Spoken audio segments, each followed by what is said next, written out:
లోపల 14,000కు పైచిలకు తండాలంటే 60 లక్షల నుండి 70 లక్షల ప్రజలు ఈ భారతావనిలో భారతదేశ వైజంగా 13-14 కోట్లకు పైచిలుకున్నటువంటి ఒకే వేషధారణ ఒకే భాష కొలిగినటువంటి బంజారా జాతి ఈ అవని పైన ఉన్నదంటే ఈ బంజారా జాతి ఒక్కటే. దానికి మనం అందరం మరి ఎంత గౌరవించి ముందుకు తీసుకెళ్తా ఉన్నాం ఎందుకు తెలుసు. కాబట్టి మరి రోజు సేవాలాల్ మహారాజ్ మీకు తెలుసు, మహాత్మా గాంధీ కంటే ముందే మూగ జీవులను చంపద్దు, ఈ మత్తు పానీయాలను పూర్తిగా నిషేధించాలని ముందుగానే పోరాటం చేసినటువంటి మహనీయుడు సేవాలాల్ మహారాజ్ మీకు అందరికీ తెలుసు.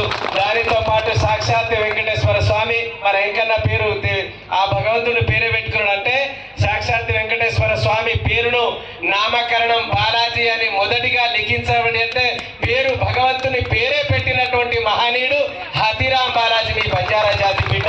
మరి ఇట్లా చెప్పుకుంటూ పోతే అనేక మహనీయులు ఉన్నారు. మరి ఈ జాతి అప్పుడే కనుమరుగైతున్నటువంటి సంస్కృతి సాంప్రదాయం అప్పుడే నిజాం పరిపాలనలో ఇటట్ అవుతున్నటువంటి ఆ సందర్భంలో అంటే 300 సంవత్సరాల క్రితం చేసినటువంటి ఒక మనిషి గురించి ఇప్పటికీ మాట్లాడుకుంటున్నామంటే ఆయన పోరాటమైన త్యాగ ఫలితం ఈరోజు సేవాలాల్ మహారాజ్.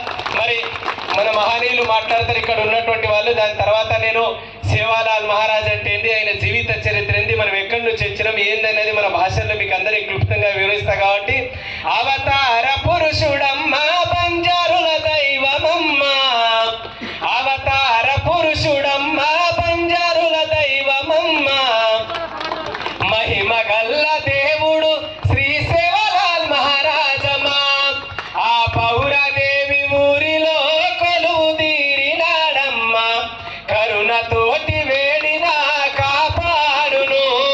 మరి సేవాలాల్ మహారాజ్ గారు ఎక్కడ పుట్టిండు ఏం చేసిండని చాలా మందికి తెలియదు. ఎందుకంటే ఏ పాఠ్య పుస్తకాలను ఇప్పటికీ లేదు మహనీయుల చరిత్ర.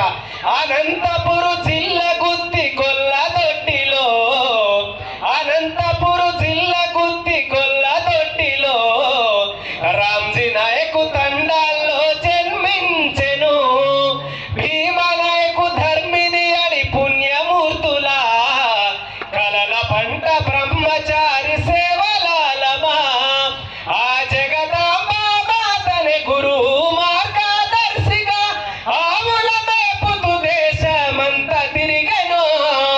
ఆనాడు సేవాలాల్ మహారాజ్ అంటే మనం బంజారా ప్రజలు లదినీకతో సంచార జాతి అక్కడి నుంచి ఒక ప్రాంతానికి అప్పుడు ఉన్నటువంటి ముడి సరుకులను కానీ అప్పుడు ఉన్నటువంటి మహనీయులకు కూడు గుడ్డను సరఫరా చేసే ఇప్పటికీ ఆయన సేవాలాల్ మహారాజ్ గారు ఆంధ్రప్రదేశ్ జిల్లా అనంతపురం జిల్లా గుత్తి కొల్లలతోటి రామ్జీ నాయక్ తండాలో జన్మించి రాష్ట్ర వ్యాప్తంగానే కాదు దేశవ్యాప్తంగా తిరిగినటువంటి ఇప్పటికీ ఆ బండి చక్రాలు ఏదైతే ఆ అడుగుజాడలో ఉన్నటువంటి మీరు గూగుల్లో కొట్టి చూడండి.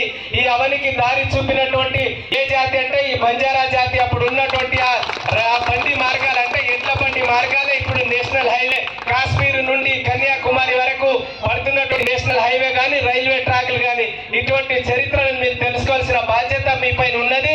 ముందు ముందు కూడా నేను చెప్పబోతున్నా. ఇప్పుడు మనకు చాలా మంది మాట్లాడే వాళ్ళు ఉన్నారు కాబట్టి తర్వాత నేను మాట్లాడతా. ముందుగానే ఇది 2 నిమిషాలు నాకు అవకాశం ఇచ్చినటువంటి సభా అధ్యక్షులకు ఈ గ్రామ పెద్దలకు మరొకసారి కూడా కళాభివందనాలు తెలియజేసుకుంటూ ప్రతిమ కార్యక్రమం చాలా ఉంటుంది. ఈ కార్యక్రమం అయిపోయే వరకు మనం ఇక్కడనే ఉండాలని ఒకసారి గట్టిగా చప్పట్లతోని మిగతా కార్యక్రమాలకు స్వాగతం